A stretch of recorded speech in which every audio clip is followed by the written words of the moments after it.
I'm Joshua Long. I'm one of the founding members of the American Guard and one of the architects of the ideology that we call American Constitutional Nationalism.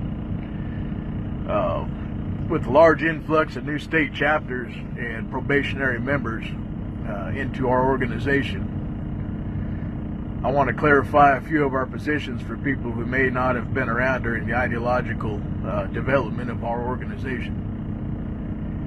It's been pretty difficult for a lot of people to wrap their heads around our ideology when so many ideologies, both on the left and on the right, are based on the subjugation of others. First off, we are American constitutional nationalists. Nationalism is defined by the ethos of the nation that you pledge loyalty to.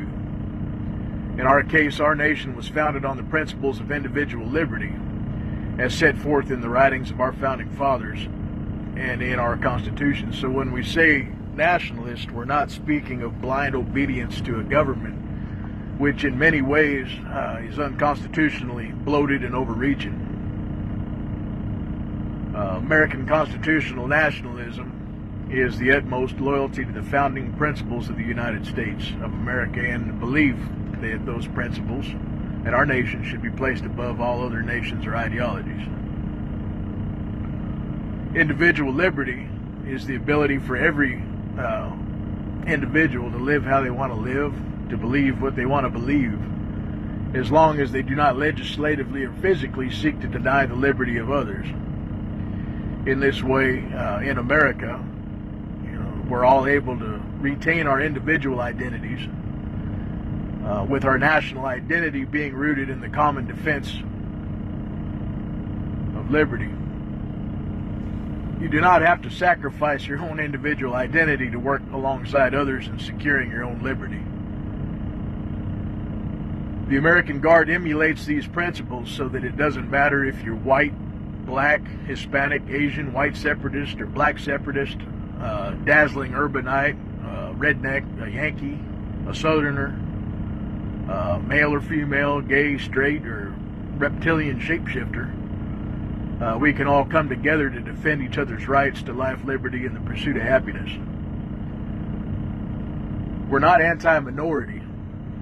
There's been a lot of articles and talk written by Marxist publications and organizations that have tried to place certain tags on us, certain labels. So I'm going to address a few of those issues, because you're probably going to run into mention of these articles as you're out and about the interwebs. Like I say, we're not anti-minority, but we are against the Marxist utilization of the victim hierarchy to further the leftist totalitarian agenda. Excuse me. We do believe in true equality and true equal treatment of all citizens by the government. We do not believe in special treatment of protected classes to facilitate artificial social engineering. We believe that freedom of association is a cornerstone of American society, and it allows many different cultures to exist within our borders with minimal cultural friction. We believe that slavery was wrong. We believe that forced government segregation was wrong. And we also believe that forced association by the government is also wrong. We must allow society to naturally form in a way that best suits the interests and happiness of its citizens, and not along the lines of some Marxist artificially engineered idea of what society should look like. We are not anti-gay, but we are against the usage of forced acceptance by the militant gay rights movement as a weapon to tear down the culture and tradition of other Americans. If somebody declines to bake you a wedding cake, you don't destroy their business, you don't destroy their livelihoods, you don't try to destroy their lives, you take their business elsewhere and allow that baker to make the sacrifice of income to retain their individual convictions. You give your business to somebody else.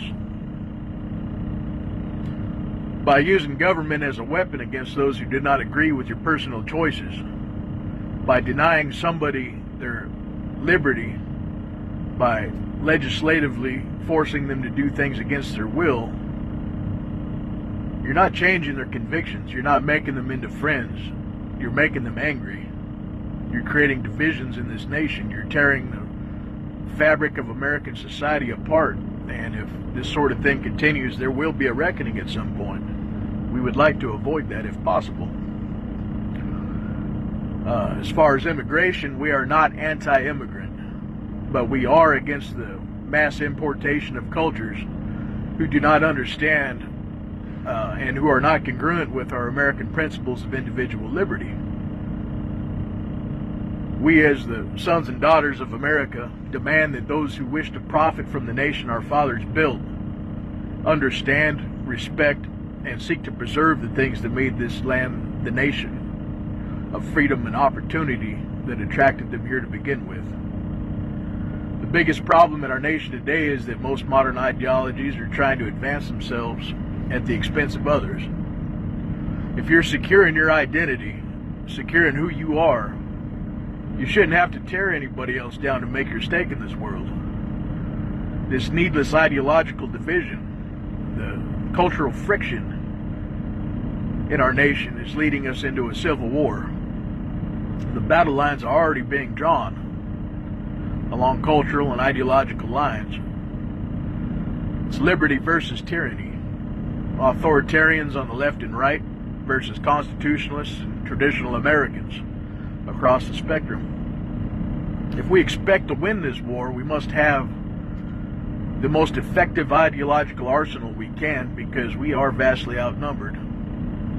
We need the best weapons we can wield. With superior weaponry, even though we're outnumbered, we will win. In my decades of activism, I've never seen a more effective ideology than we have with the American Guard. When we take to the streets, we don't take to the streets to oppress others or to deny others their liberty. But we take to the streets to defend our countrymen's liberty against those who wish to deny it.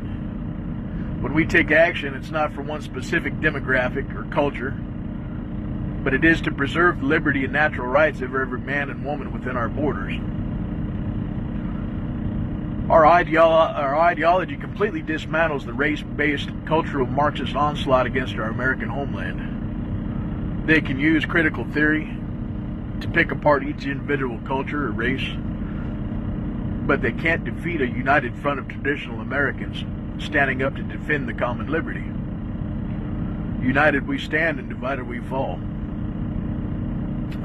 If you have any questions, feel free to hit me or any other American Guard member up, and we'll be more than happy to answer them. Like I said, my name's Joshua Long. Send me a friend request or hit me up in the forums, and thank you for watching.